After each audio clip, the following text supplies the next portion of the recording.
Hello, everyone. Welcome to New Theory Podcast. I'm your host, Jason Mentorelli. Thank you, everyone, for joining us tonight.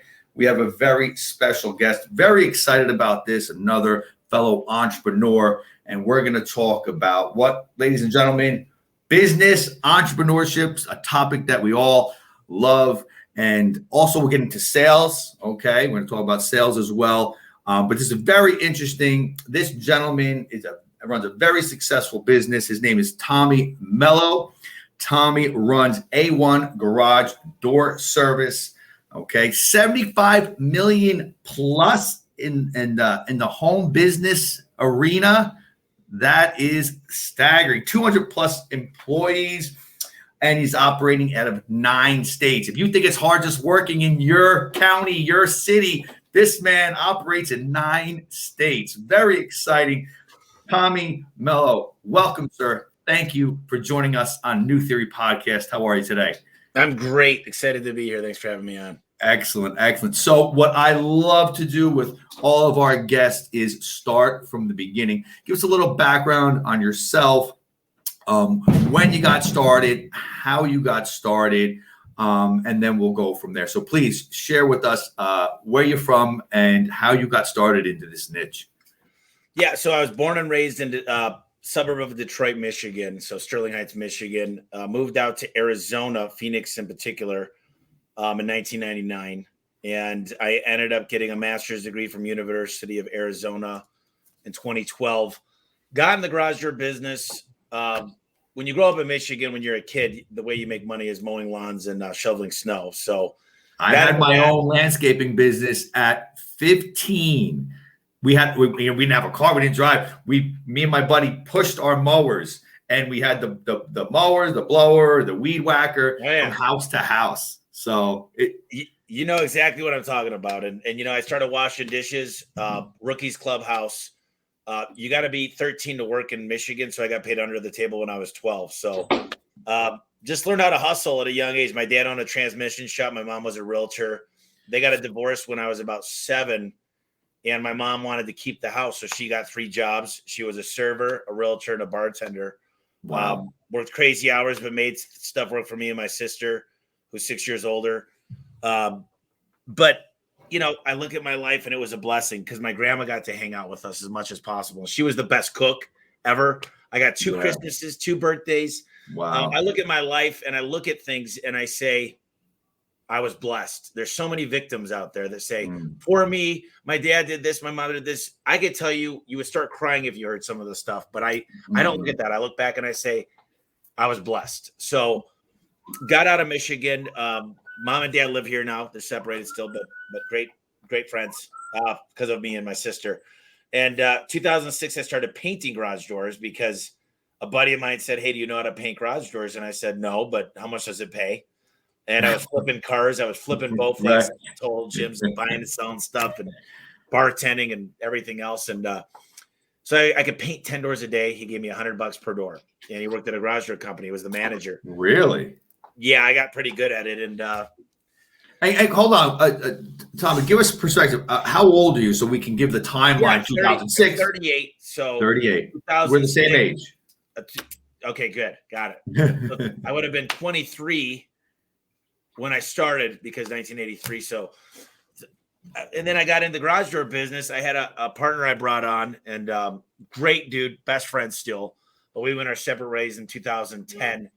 And there's a lot of books out there. I'm a big reader. In 2008, I got fortunate enough to meet a CPA that only worked with 10 clients, only huge clients like Matthew. His name's Matt Widows that owns Home Smart Real Estate. That's one of his clients. He's just massive success in the CPA world. And I sat down with him and he says, I don't know why I'm going to do this, but I want to bring you on as a client because your passion is just crazy. He goes, you're going to take, you will be my biggest client one day. And let's go, Tommy, I'm sorry to cut you off. Let's go back real quick. The painting doors, I'm amazed by this. 10 doors a day? 5 days a week? No, I went out Saturdays and Sundays because I also had a full-time. I had a landscape business in Arizona. Okay. Either way, Saturdays and Sundays, 10 doors a day. Each day. Yeah. So Each day. And is an I got hour a door, 10-hour day? No. So what I did was, first of all, I got really good at mapping the jobs. So I'd bring in, they'd give me paint chips. So they cut out a piece of the garage door and you take them in. So I got really good. I had Sherwin-Williams. I go to Home Depot, Lowe's, wherever I could go. I'd buy the cheaper paint. The darker the colors and the more grays, you got to start getting into more of the premium paint. So I figured it all out over the first 6 months. And I bought a Magnum 5 paint sprayer. I got to the point where I could walk up with the paint sprayer, the 5-gallon buckets and the paint with 1 gallon of paint and do 2 coats in less than 20 minutes. Wow. And then I'd literally tell the clients, listen, you've got to let this cure for at least 8 hours because I didn't want to have to clean up after myself. So I got very, very good and quick at it. And, they all ripped it off in one swoop. So it's not that bad. So did that. And then we started the garage door company, and it was called A1 Garage Door Specialist at the time. And I got in the 4th page of yellow pages when it was going out and, crap in the bed. And then I got into Valpak, the blue mailers. And then in my master's program, after me and Gabe went our separate ways in 2010, I started my master's program, and I used to sit at a table with these guys that were great at SEO. So I started making videos. I started building links. I started doing, when Yelp first came out, I owned it. I was posting 1,000 ads a day on Craigslist. I literally got this thing called Clad Genius where it would be, I could take my router and it would basically change the code every time so I could repost on Craigslist. I figured out. So what's that software again? I'm sure people would love to know. Is that still around? No. Well, see, Craigslist charges you now to post. So, right. I know they charge you to post. When it was free. Days of free posting. Free posting. So because it's $5 a post, and do the math. 1,000 a day is 5,000 a day. Well, it's free. And what I did was, I had a way of just doing things and literally figured out how the citation sites would dominate the GMB, how to build custom maps, how to get reviews and make sure the customers actually meant it. Figured out how to dominate. I had over 1,000 citation sites done in 2012. I mean, and then I figured, okay, it's a pretty good model, but I was struggling because I was still the guy in the truck. I read the E-Myth. I read The Ultimate Sales Machine by Chet Holmes. I read The Richest Man in Babylon, all these books the CPA gave me. And I think that's why he really likes me. And let's slow down for a second here. When you're doing this marketing, you're paying a company to help you, do it with you kind of service, or? No, I was doing it all alone. But in my master's program, there was guys that were doing it for the Ritz-Carlton, and they there was some guys in my class that already had a job doing SEO for big companies. So I sat at their table and they'd give me a few pointers here and there. And you got to understand, it's a garage door company in one market at the time. So it wasn't like search engine optimization and pay-per-click. And the Google My Business page, it us 7 7-pack before it was a 3-pack. And then they came out with LSA ads, local service ads, only a couple of years ago, the Google Guarantee. So we're talking, there's 4 algorithms on Google, and Google is God. And I spike their algorithm every time. And I know exactly how to make their quality score better. And that's just by being a really great company. Background checks, drug tests. We actually are in 19 states. There was an error there. We're 400 employees. And this year our budget's 151 million. So what I knew I needed was I got an integrator in 2014, an amazing guy to come on and help as a COO. 2017, I got a great CRM called ServiceTitan. It was my 5th CRM. And then I started hiring consultant after consultant after consultant. And I started learning key performance indicators, right? And then I started understanding checklists and processes and manuals and how to get an expected result. And in the process of all this, I've made more mistakes than anybody. If you want to talk about failure, you look at me. In the dictionary under failure, there's a big picture of me. I'm right next to you. I don't mind failing, though. At the end of the day, you fail, you learn. I just try to make the same. I don't make the same. I can't have a conversation with somebody in our world if they tell me nothing but great stories and how successful they are. That's BS. Well, I will say when I talk to people, I love a story that they have a good ending There's a lot of people that tell stories, and it's more of the victim type mentality. Right. True. But me, it's been like, I've always had an open mind and try to be the dumbest guy in the room. And I go visit successful shops, and they welcome me because I'll take a picture of their book, or I'll research the crap out of them. I'll write down a million questions, and I'm like, I just want to meet you, like, please. And they're like, come in and do whatever you need to do. Ask me anything. And I think that's the secret sauce is success leaves clues. So as you're building, you got to give me the structure here. You're doing advertising. What are we spending on advertising? I mean, did you have 50,000 to spend on advertising? And then when you're getting more jobs, second part of this question, who are you bringing on as far as to do the jobs? And then you're setting up crews. If we can dive into your advertising budget when you started, and then dive into now you're getting all these jobs, how you built up those crews. Well, luckily, when I built the company out of things like Craigslist, and then I figured out some easy ways to win on Google and get a lot more reviews than anybody. And then I figured out ways to do long tail PPC that was very affordable. So I was running all the calls. So you got to understand, I put sweat equity back into the business. I took all the emergency calls. I answered the phone. So the deal wasn't it's not hard to make money if you're going to do every job. It's easy to make 6 figures a year, but the problem is you don't make money when you're not at work. So you work in it, not on it. And it's not a real business. I'm sorry for those out there that think you own a business, but you own a job. It's 24/7. Yeah. And if you're making 150 grand, it's not worth it. Not worth the sacrifices, not worth the stuff that you've gone through, the blood, sweat, and tears. So slowly through mistakes, I started to realize that software was the key to get great managers, to build manuals for every role, to start focusing on recruiting and top grading and building. I used to hate the word culture. I used to say, what the hell is a culture, man? I got 3 people smoking cigarettes. My mom worked for me at the time. She was trying to answer the phones, and I'm running all the calls. And I just said, man, if I don't do it, it won't get done right. And then I realized I'm a bad owner. I'm a bad leader. I'm a bad delegator. I have not given them the tools they need to succeed. So over the years, it's been systematized. And one of the things that I've done really, really well is I've identified my weaknesses. I'm not organized. So I have an amazing assistant. I'm not very good at time management. So you should see my calendar. Every 15 minutes, it's blocked up what I got to do. And it's all, there's no, I tell her sometimes, could you put bathroom breaks in there or something? But I can go to the bathroom at 11 a.m. today. Yes, I got it marked off. So and if you don't put it there, you'll forget. I don't forget. I just sometimes I've realized I've got a skill of multitasking. And excuse me for asking this again, but just for our listeners, I mean, you were doing free methods, right? But let's be real. It's free methods. You're going to get cut off very soon. Okay, they're going to work for so long. And maybe not numbers, but 10%. 10% is where I've always felt comfortable. In a new market, I've gone more than 10%. So 10% of my revenue, I'm comfortable with marketing. Now, when I enter a market, I'll go more. But I'm a big fan of acquisitions now versus greenfield. But they both work well. Right.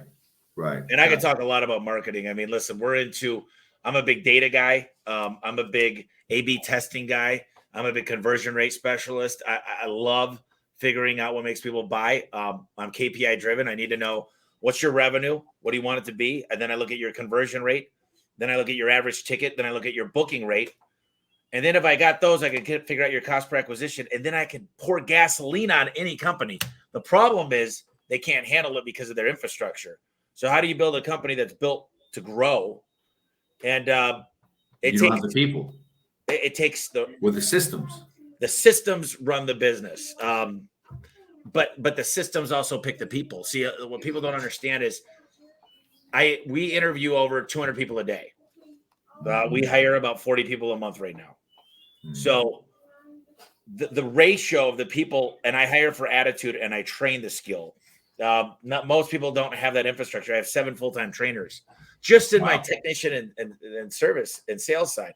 So it's I'll tell you what, it's an amazing thing we've done, and it's not because of me. It's because of the people that we've got, and it's because of the systems we put in place. So your first team again when you started, or actually when you were, I guess I would say not started, because I understand it was you. You said you had your mom, you had a small crew, but how fast were you at?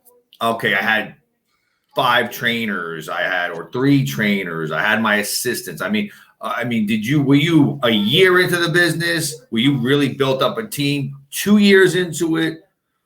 Well, let's forget 2007 through 10, because me and Gabe did everything. And then Gotcha. 2010, I got my mom and stepdad and moved him from Michigan to Phoenix. Right. Okay.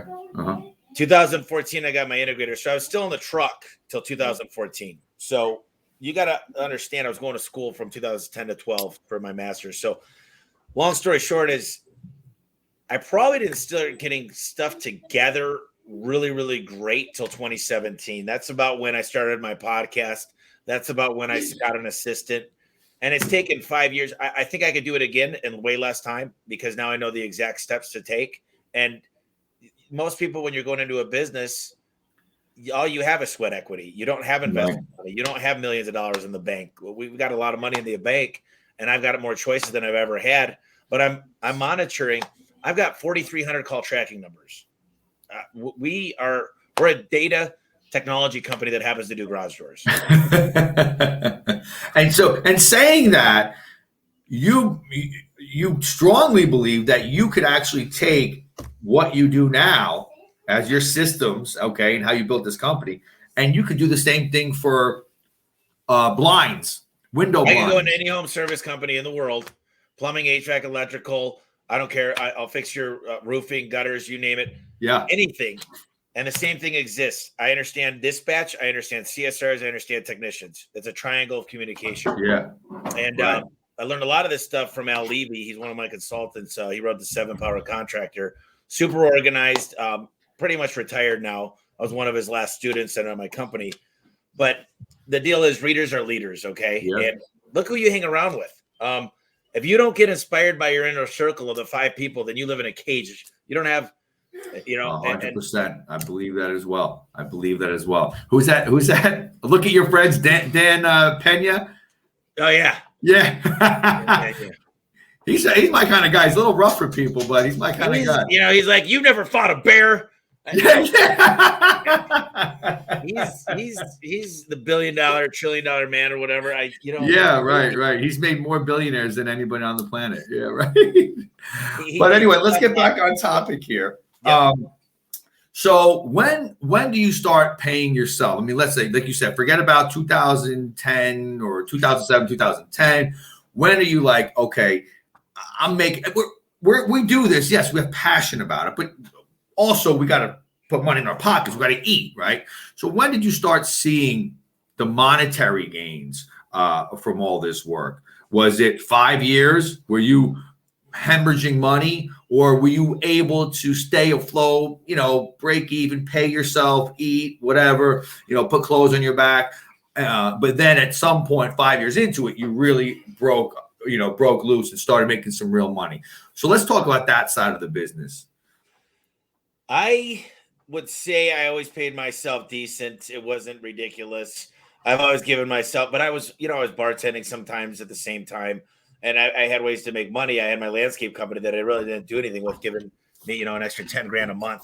Right. But I've always known how to make money, and I know how to sell. So it's really tough to talk to me, because I'd go out there and I said, I'm not going to get out of the field until somebody can beat me at sales. And that took 8 years. And it's happened to be somebody that came from a very large franchise company that just knew more. I didn't know what I didn't know, but I took everything I've learned and I've multiplied it. I've taken it and studied human behavior and personality profiling. So what happened was, I'd say just these past years, I say the biggest mistake most companies do is they don't get control over their finances. We do a financial quick check every week. I know every single dollar in the bank.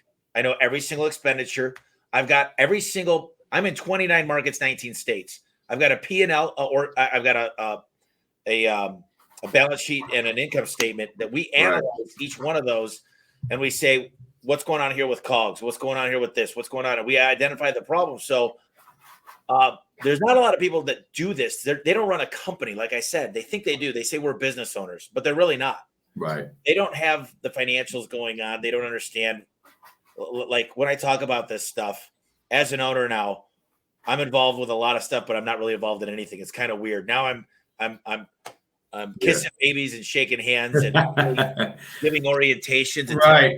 And Grant Cardone, I'm sure everybody knows who Grant Cardone is, especially people who are on this in the audience here. But Grant Cardone, he says, I look at my numbers. I mean, you said once a week. I mean, he's like every day. I'm sure he doesn't look at everything every day, but he looks at his bank statement every day. He looks at his P&L. He looks at his market. He knows the sale number every single day. And that's so important to know where you stand.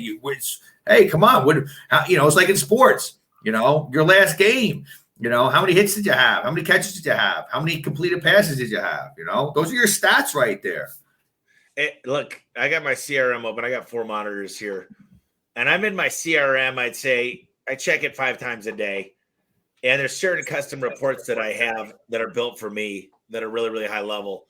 But I can tell you my revenue, my missed revenue today, my booking rate, my conversion rate, service versus sales. I know exactly what my marketing's doing. I know every time I missed a call, 309 booked calls today. I know my top CSRs, their booking rate. Everybody here's on performance pay.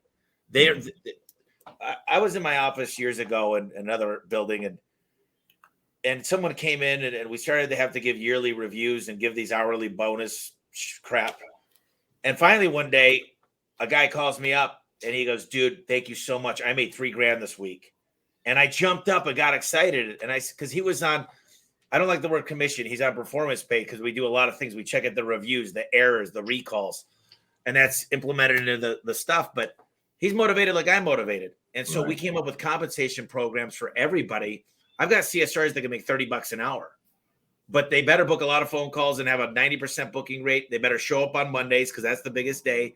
They better not have a lot of errors. Don't put street instead of avenue, and have a good tone of voice, which we monitor. So those are all things that I think, and I got to tell you, as great as this all might sound, every business, if I was to walk into your business, I could find a ton of issues. And you can probably walk in here.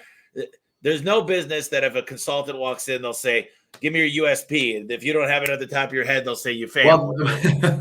Well, consultants aren't getting paid unless they come up with a bunch of problems. True. They work on problems. Not they work on problems. They work to tell you about the problem so you can keep paying them. But either way, there are some good consultants out there, though. Either way. There is. And I believe in consultants for sure. Yeah, right. So now we've gone over what you've built up, how you put your systems into play. Right now, today, how does your sales work? I want to get into this, okay? Okay, we know the advertising. We know what you're doing ad-wise, okay? Now it comes in, whether it be through your website, they fill out a contact me form and so forth. Now, where does that lead go? To who, where? Let's bring us through that sales process. Right. So the marketing is everything, right? There's a message that's given. I just was in Austin, Texas with the Wizard of Ads. His name's Roy Williams. He writes content for some of the biggest, largest companies, diamond brokers, home service companies, billion-dollar companies. And the message that's out there is very, very important. That's the first time someone sees you. So your billboards, your brand needs to be the same. My trucks are wrapped like my billboards that look like my Valpaks, that look like my Google site. Yeah. There's uniformity and it tells a story. And there's a story brand behind it. And, our goal is to be the largest and most trusted garage door company in North America. So the branding out there is we're not the cheapest. My dad always taught me you could have 3 things. You could be the best with the best warranty, the best parts, and, you could do a great job. Number 2, you could be the best time on their schedule, come out the same day. Number 3, you could be the cheapest. I always say you can pick 2 out of the 3, but you can never be all 3. You pick 2 out of the 3, here's what you get, because the best guy with the best parts that gets out the same day is not the cheapest. I promise you that. No. It's I got a mechanic in Milwaukee. It's one of my bigger markets. He's amazing. The dude is honest. He does a great job. He's booked out 7 months right now. I can't use him. So you're not going to get all 3. And I decided a long time ago, I'll be the best value, but I'm not going to be the lowest dollar amount. I sell oranges when everyone else sells apples to apples. So, right. We talk about this process. and I can run you through the process. It's basically you book the phone call, but we live up to the expectation of our name. We're A1 from day one, baby.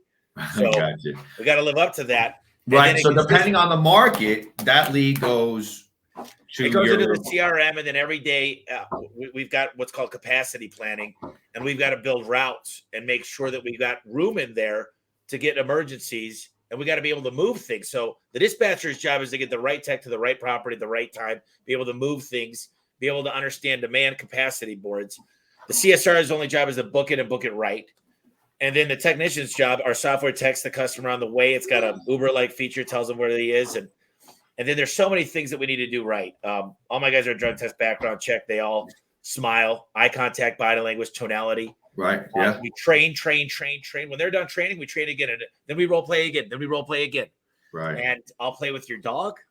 I'll ask a lot of questions. This is a beautiful home. How long have you lived here? And so the sale's not done yet. The technician goes out. He still has to sell. I mean, the appointment. We don't diagnose over the phone. That's not what we could do. So right. Good point. But what I'm saying is, they're still. I mean, it's like any other home service. When the technician goes out, he's got to make sure that he can nail his deal, because they can say, okay, just write up a quote, and they're going to go call 5 other companies. And the deal is I always offer something on the way. So, hey, I'm on my way over there. And I'm really excited. I'm smiling when I'm on the phone. And I said, just so you know, I'm stopping off at 7-Eleven. If I could grab you something, and coffees, maybe something for the kids. And don't make me surprise you, because I don't want to show up there with a Monster and you hate Monster. And they're like, they'll always laugh and they'll say yes. And if I can get them to allow me to buy them something on the way, we've got to wait for our guys to expense that right off. And it's the law of reciprocity. That's already like, who the hell is this company and who's this guy? No one's ever offered me something that's coming to fix it's the experience, right? And so we text them on the way, we call them on the way, we offer something, we make sure we park in the right spot, we've got everything planned a certain way, we ask a lot of questions. And the goal should be to diagnose the person before the problem. We're a doctor the minute we walk in that garage. What does your doctor do? You know what your doctor does? First, you fill out a bunch of paperwork, then you sit there, check your height, check your weight. Then they're going to put something in your eyes, your ears. You're going to test your back, tell you cough. And when you hit a certain age, other funky stuff goes on. But then they sit back there and they kind of put their hands behind their back, standing in the corner. And they'll go, let me ask you a few questions. What's your diet like? Do you smoke cigarettes? What's going on with your alcohol consumption? How much sleep are you getting? Any drugs? Anything I should know about? Anything uncomfortable? And then they'll say this, based on what you've told me, here's the diagnosis, here's the prescription. You need 2 of this, take 2 of these, blah, blah, blah, blah, blah. Do you ever say, oh, geez, doc, how much is that? No. You say, this is what I need to get better. Yeah. And we are doctors when we're doing what we're doing. We're Tiger Woods on the golf course when we step into that garage. Yeah. And when we're in there, we got to do what's best for that client. Now, if their goal is to live there for 20 years, it's different than if they're trying to flip the house and if they're a realtor, I'll say, listen, I'll get you past inspection. We'll get this. We can do what I like to call it's a short term. It's not going to get you for 5 years, but it's economical. I hate the word cheap. Yeah. And I never say recommend. There's certain words I hate. I've got a whole list of words. I never call it a contract. I call it an agreement. I never say this is what it costs. I say this is the investment. Lots of little things, the subtleties in the wording, the question asking, knowing when. You go out with any of my top guys in the company, everybody goes, that was easy. And I go, but what you didn't see is the way they waited to say certain things and the eye contact. And they started to react a certain way that when you watch a professional, the best looks like it's easy. They didn't have to overcome a lot of objections because they knew when and how to ask. They knew how to. They already handled the objections before. Yes, exactly. They diagnosed those issues already. They attacked it before it could even be asked. It's interesting because I do a lot of real estate as well, and we've got a lead company for motivated sellers. And I tell people, when you're sitting at the table, first of all, never ask somebody, oh, you're a motivated seller, blah, blah, blah, blah, blah. Okay, first thing you do is say this. It sounds awesome. It's a great opportunity. Everybody wants to know, what are you trying to sell the house for? No matter what, they're going to lie to you, okay? Of course. They're going to tell you whatever they just sell on Zillow. So the goal is to get into their kitchen table, okay, first and foremost. And by the way, my new training center, 7,000 square foot, I'm building a kitchen and a family room. And it's real life scenarios. I got a motorcycle going in there, so you can talk about the toboggan. I've got skis. So find something in common, and then you show them you're genuine, right? And then here's the thing. Here's the question. You tell me this, Tom. I want this for the house. I'm thinking about listing it rather than selling it for cash. Let's just do that then. My buddy Jim Krautkamer told me this. Let's just do that then. Yeah. And, we'll get down to the details after, but let's just do what you want to do. Let's just do that. The one thing I could tell you, my tip to every service provider out there is I got my money clip in here. You start the work. If you call me out there for a keypad, I don't start there with an inspection. I install my keypad, then I do a courtesy inspection because I want you to make a buying decision to use me. And that's one of the keys to success is if you call me out to do an oil change and I'm a mobile mechanic and I go there and tell you about your muffler, your head gasket, this, I'm going to say, leave me a quote. Yeah. A quote because and you're going to be taken back. Like, come on, man. I had it done to me before. Like I came here for a job now. And it's so true that if they did the job and say, hey, listen, just so you know, I did a courtesy inspection. Here's what also can be done. Here's what you might need down the road. I'm so much more going to use you again, or might right there, then and there, schedule it for, another date with you. I'll get it. So the deal is when I'm in your garage, I'm doing it all right there. And I don't tell you I recommend this. I say, I want to show you this part and show you this part. Right.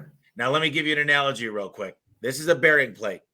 We're not at church. This isn't a musical instrument. It shouldn't sound like a tambourine. The bearings are shot. They're no good. They're dangerous. This is going to it's like driving a car with brakes with calipers that aren't working and a warped rotor. Let's get this system working correctly because I want it to be safe. Don't you? Yeah, of course. Let's go ahead and get this safe. Yeah. Okay. As you're nodding your head, So we have a lot of fun, and these guys. I don't teach them to be sales. I say this: I don't have any kids right now. I want to have kids, and if I have a son, I'm going to say this: when you turn 14 and you ask your first girl to that 9th grade dance, I want you to look her dead in the eyes and smile, and I want you to say something. I want you to say how beautiful she looks, and I want to say, listen, I've always really liked you a lot, and if you'd have me, I'd love to take you on a date.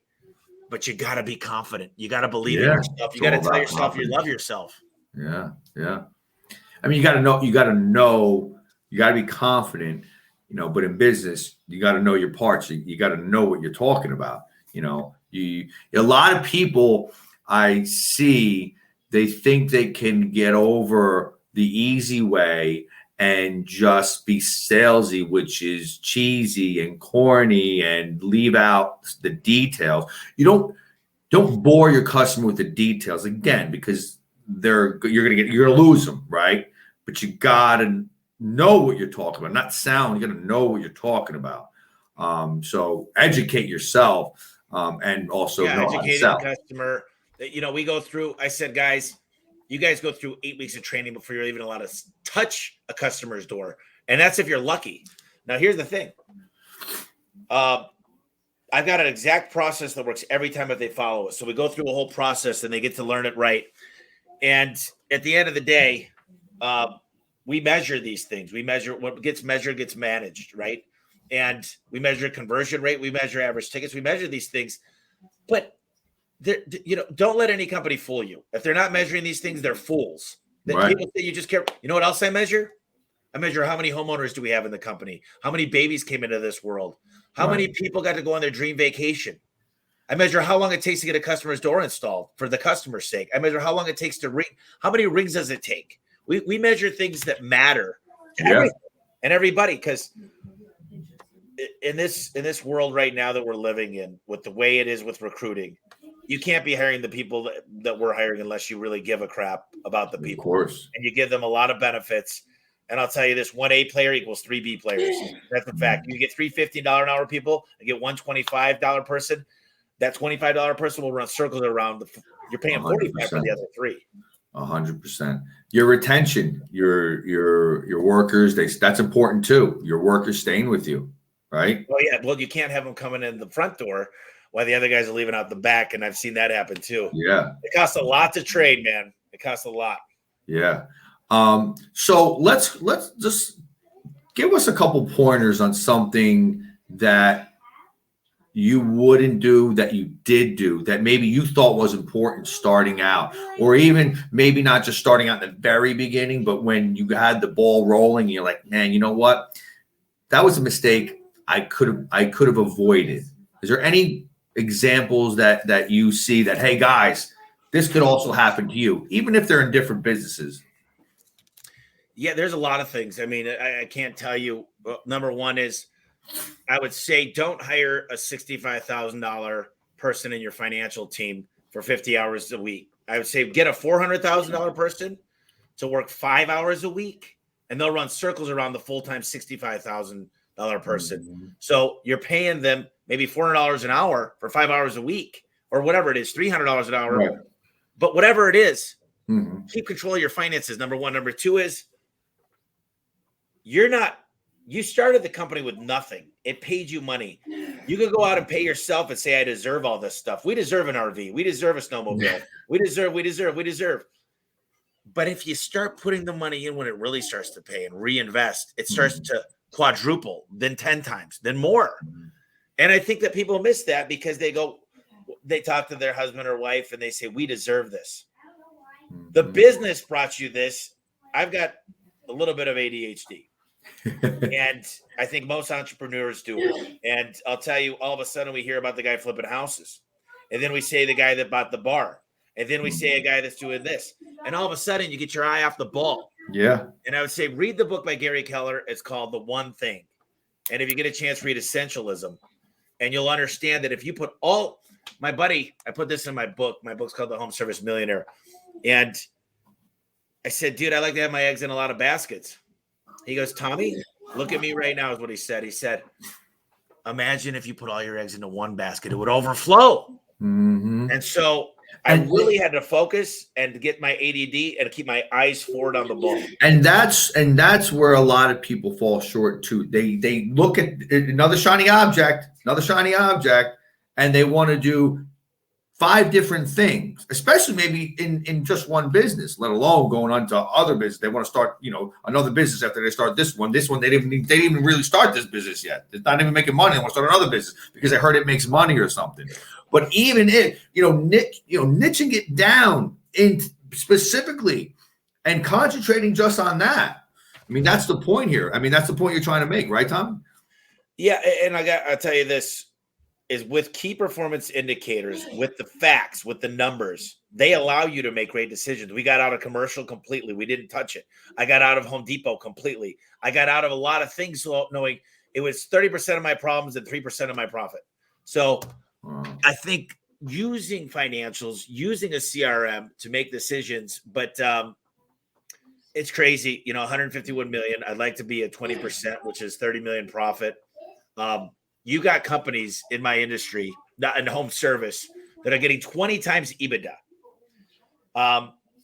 So right now I'm getting into the consolidation phase and starting to buy companies, but 20 times. Do you realize how nuts that is? That's crazy.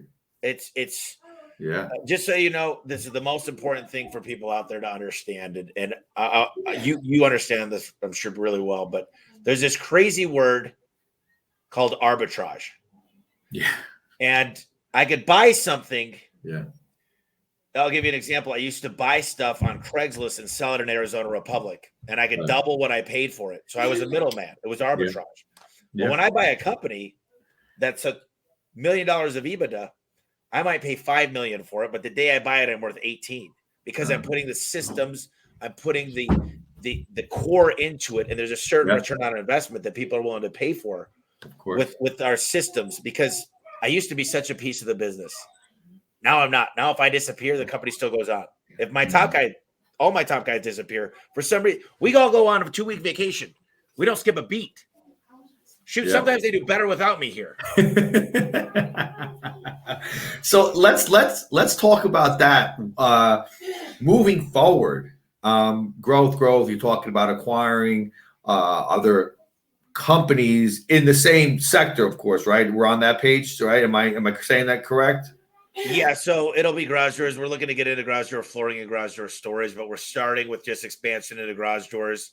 The big thing about consolidation is, Xerox did a great job of this, but you want them to walk, talk, and act like you beforehand. So getting them on the same CRM, getting them on the same payroll services, getting their website on the same chart of accounts on QuickBooks. We use Intact, but I got a list of 20 things that'll probably be 50 of things that I'll pay them a higher multiple if they do these things in advance.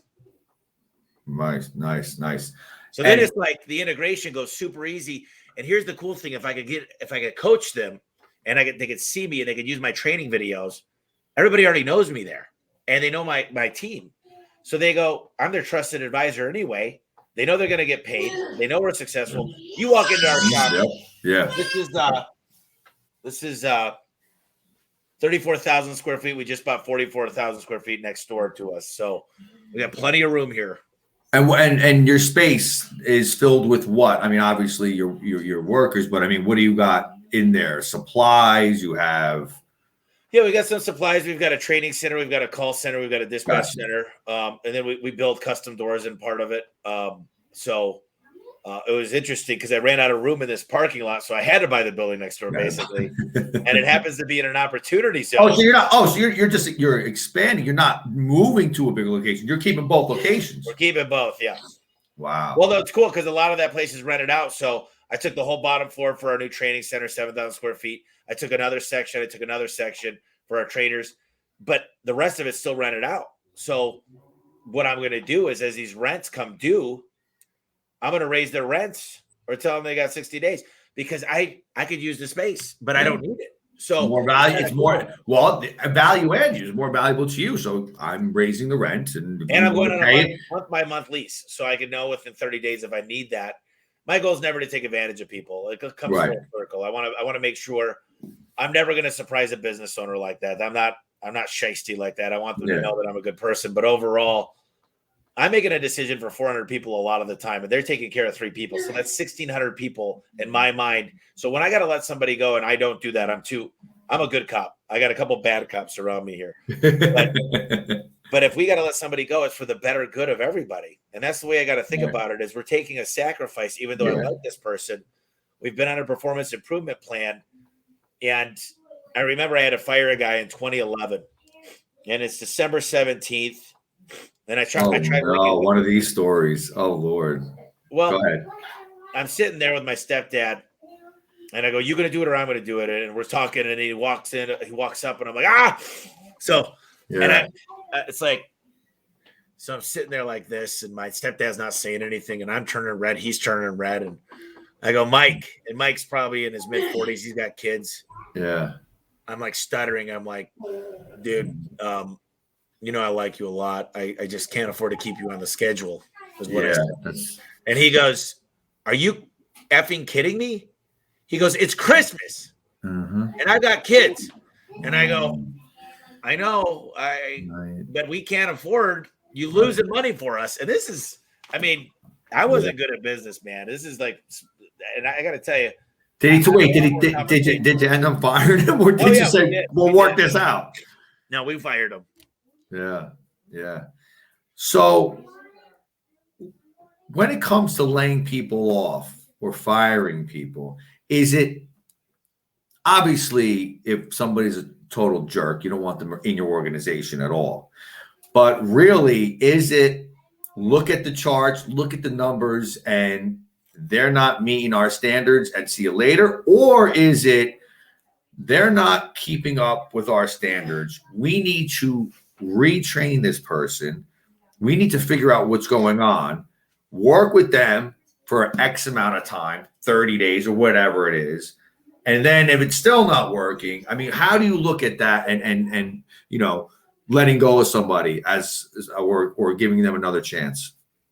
So if you got a will, I'll find a way. I met a billionaire one time and he said, "Tommy, I've only had 2 people to quit for me. And I run huge, massive companies." And I said, "How is that possible, dude?" I'm like, "Really?" And he goes, "I micromanage the crap out of them. I'm on their butts, or I got somebody on their butts all day, every day." And he goes, "Either they get good quick or they quit." And he goes, "That's how you've got to do it." He goes, "You've got to be on them so hard that you're either forcing them to change their behavior, but I'm not going to do that unless they want it. So they're not going to want it. They'll quit. They go, especially in this day and age, they're going to go, I can get a job anywhere now. They're, so, but it's hiring for attitude too. It's literally, what we do is we do a lot of fun stuff. We went bowling the other day, had a lot of people out. And I try to get those magic moments on video. And I don't do this for the videos, but I've got a great rating on Indeed and a Glassdoor because I asked. One of the first things I say to win, you got to ask. The reason you'll have a date is because you asked. So, we get these magic moments on video, and people always tell us, they're like, is this even real? Do you guys do all this cool stuff? And I'm like, shoot, we got golden tea, a big buck hunter in our game room. We got popcorn machines and freaking coffee machines. And but here's the deal. You don't have to have that stuff. You know what you can do? Right. People go, Tommy, I don't have that kind of money. I'm like, have you ever heard of Costco? Yeah. Have you ever heard of Bisquick? It's this stuff that makes pancakes. Yeah. It's like $20 that it'll make enough pancakes to last you a year. Like, so true. Could you make pancakes for your employees or do something cool sometimes or just act like you give a crap? Yeah. Did you actually do you want them to have good credit? Do you want them to have a safe card of work? Do you want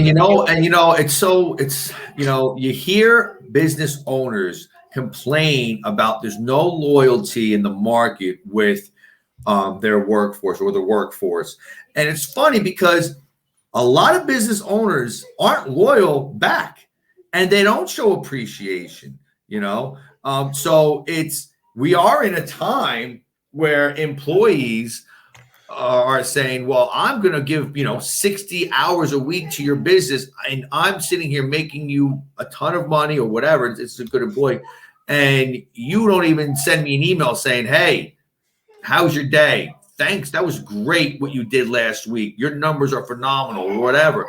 And if their numbers dip, it's like, oh, see you later. So then there's no loyalty with the employer either. So how do you balance that out in today's workforce? I mean, you bonuses are involved here. I mean, we first of all, it's interesting because this morning I'm working on an infographic that shows people a career path. I want to show them what happens if they stay here. The benefits are dialed in and there's appreciation in the workplace, but we just hired in the last 2 weeks a dream manager.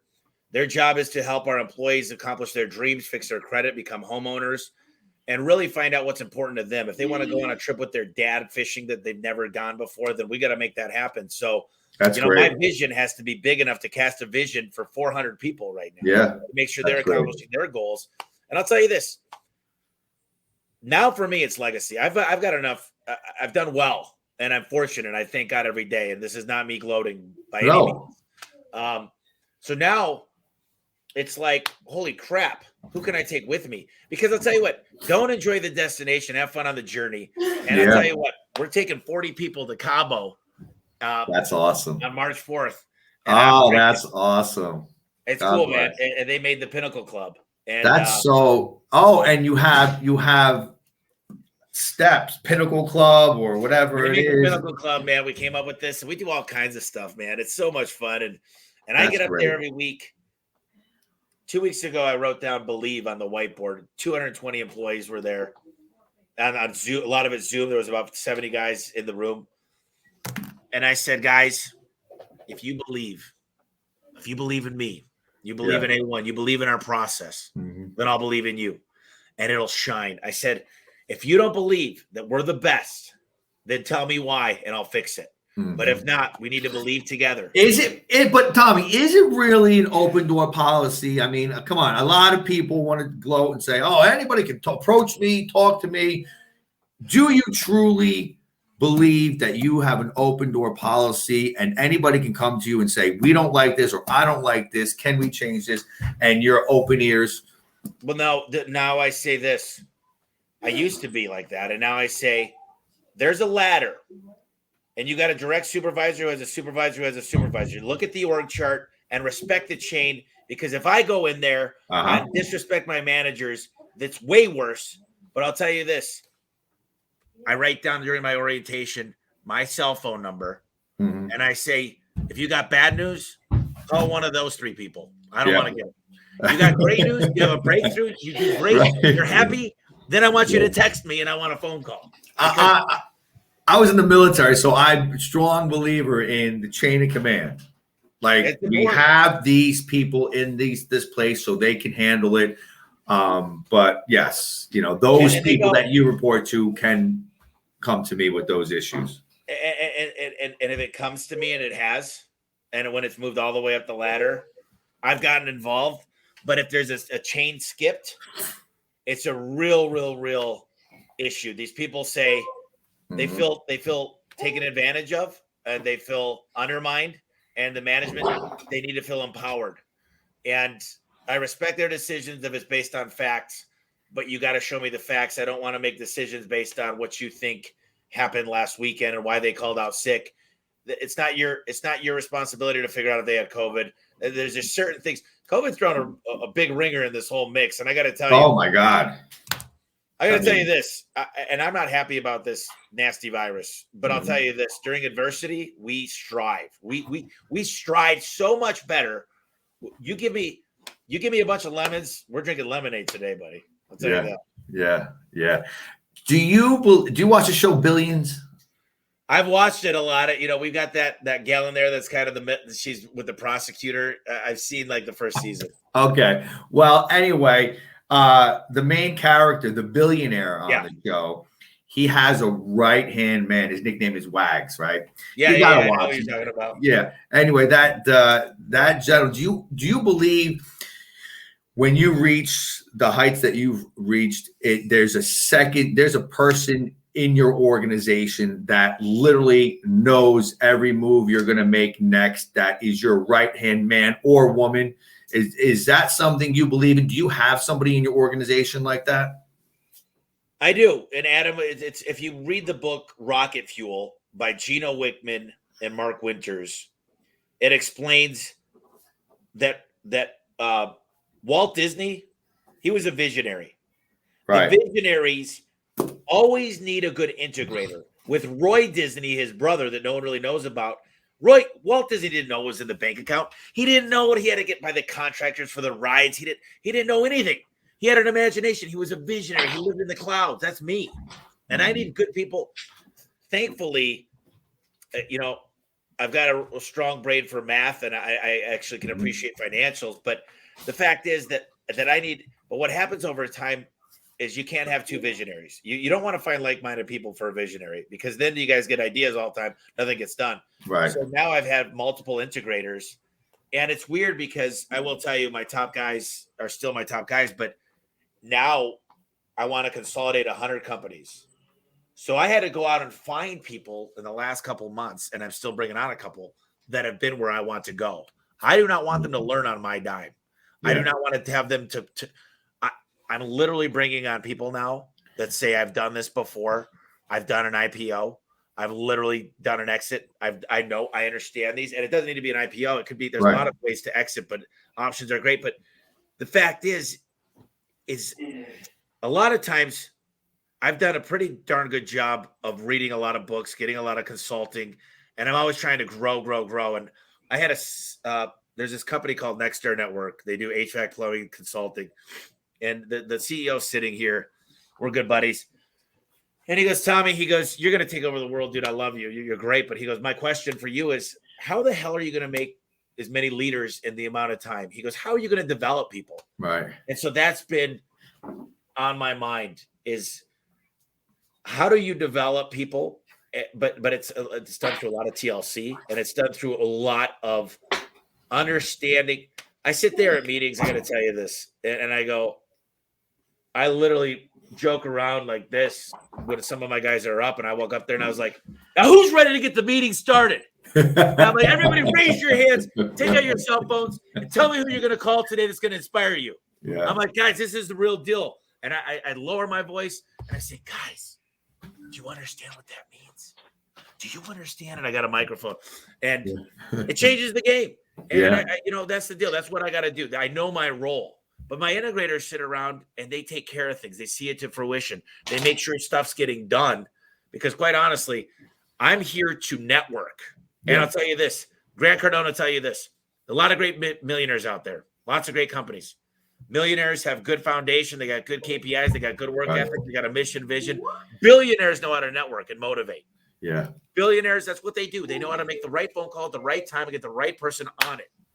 And I don't care. Money's a cool thing to look at that says I made it, but ultimately money does not buy well. Look at the lives. Patrick Bet David, right? You watch him on his YouTube channel, Valuetainment, right? Yep. And he says the exact same thing you said, but he says, look at the people you've made better. Where were they when they started with you, when they came to you as an employee? Okay.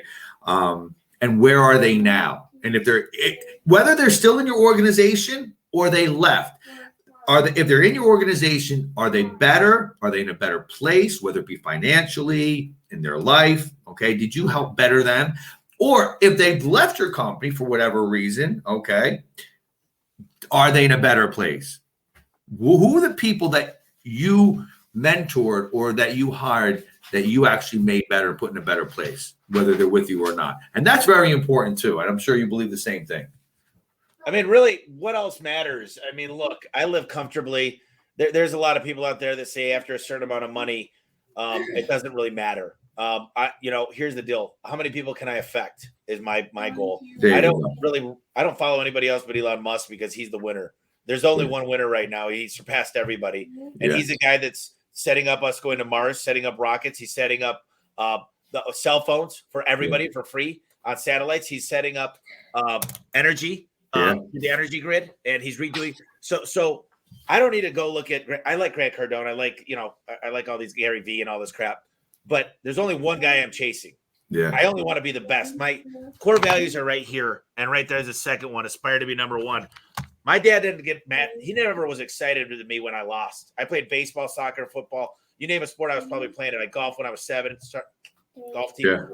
And my dad never said, congratulations. It doesn't matter either way. He goes, next time we'll get him. He goes, but here's what I want you to focus on. I want you to focus on this. I mean, I did 100 push-ups when I was every day. And the thing was, it wasn't easy, but don't ever tell me that second place is okay. I'm sorry. Yeah. The same way. Out there. That's what mom's for, right? Yeah. Yeah, it's so true. And I have 2 sons and I plan on raising them that way. And I wasn't raised where, what do they call it? The you gave it a shot trophy that they give nowadays to kids. Like everybody gets a trophy. Yeah. The participation trophy, right? Well, I don't know, man. The deal is for me is there's a lot of people, and I don't want to get political, but in California they just raised their taxes. They're raising it. They might put a 10-year tax if you move out of the state. You got to pay it. And I'm going, dude. Here's the deal. Like that does not. It's a max exodus going on right there right now. Yeah, and I gotta tell there you, is. It's crazy. They're all going to where? Arizona and Texas. You know what I'm going to do? I'm going to make several dozens of millionaires in this company. I'm going to make a lot of the companies that I work with. And I got to tell you this. They say, look at these greedy owners. You mean the job providers? I got to ask you this. I pay taxes. Now, yes, are there good tax laws? Yes, I did a cost segregation study on my business. You know what I did? I went from 220 employees to 400. You know what else I did? I did this thing called, there's a tax law called the Augusta Law. And you should look into it. In 2 weeks, you could use your own private residence as a right. There's tax laws, and I feel bad for the people. The more people I put into business, the more they go to H&R Block and get ripped off. So that we're actually, my company's probably paying more taxes from my employees pay. This is great. This was a great show. I love your enthusiasm, your excitement, and you just seem like the kind of guy that, hey, 6 a.m., you're this way, and the same way at 11 p.m., you're the exact same way, and I love that. I love that in people. I'm like that myself. So you have a podcast. Tell our viewers where they can find you. You have a lot of great knowledge. I know the podcast, it's called The Sharpest Tool Podcast. The home service expert. I don't know. Yeah, home service expert. Okay, I'm sorry. I got that wrong. I don't know where that came from. I don't know where that came from. We're not one called that. So tell us about the podcast real briefly, what you talk about on there, the topics you hit. So I have a podcast and I have a book. I'm working on a second book. The podcast is called The Home Service Expert. we talk with different software companies, different business owners. I've had Michael Gerber. I've had Gino Wickman. I've had lots of guys that have done exits, how to build a company that's worth a ton of money. I've had the guy that John Warlow that wrote built to sell. Great people. We go through and we figure out what motivates people and what needs to happen in our business. It's really an entrepreneur, specifically for home services, but a lot of other people listen to it. We're averaging between 25 and 30,000 downloads a month. I want to get to 100. Great. And then I started another podcast here in about a month, actually, called Ask Tommy. It's something that I'm going to be doing with my employees for more of our culture. And then the book I wrote, The Home Service Millionaire, and I visited with Al Levy, and he said this book sucks. So I added 12 co-authors and made it a lot better. I got the COO of Home Advisor, the CEO of ServiceTitan, a $13 billion company. It teaches you how to make manuals and how to do financial quick checks and how to sell your company. So it's how I went from $30,000 or $40,000 in debt to, at the time, I think a $30 million company. And this next book I'm doing is how to recruit in this day and age. It's how to have unlimited employees coming to your door. And it's going to be good. It's going to be the recruiting version of a Home Service Millionaire. Wow, that's great. So guys, listen, we're going to put all this information, where to find Tommy on the podcast, book. I'm sure you can find the book on Amazon. Am I correct? Yep. All right. So we'll put all those links on the bottom. Tommy, Mello, this was a fantastic interview. I appreciate you doing this. Learned a lot here, not only about you, but about the business, about sales and entrepreneurship. So this went well. So thanks for joining us. And we might go do a second round with you. And we'll get more into detail about building up and sales and so forth like that. So, hey, Tommy, you're a great guy. Where are you from, by the way? Jersey. I was going to say New York or Jersey, but I didn't want to. Yeah, I don't know. The tan, the hairstyle, and maybe the voice gave it away. Jersey, sure. Yeah. I'd love to hang out in person. Listen, let's touch base if we're ever in the same area. That would be great. This is what I do. I'll tell you this, and I'll close with this. I'm sorry. But when I go see somebody that I like, that's cool, whether it's a server that I want to possibly work with me, I usually get their phone number and I text them and I bug them to come and do a ride along or something. I don't wait for them to call me. So that's great. Just know that, Jason, I might have to track you down, but I might take you up on that. I plan on going out west with my wife and family, so I might take you up on that. Awesome, man. Well, thank you. Mello, thank you so much. It's been a pleasure. You're a gentleman. And listen, good luck to you. And listen, we'll be in touch. And be well, my friend. Sounds great, brother. Thank you. Take care. What was that?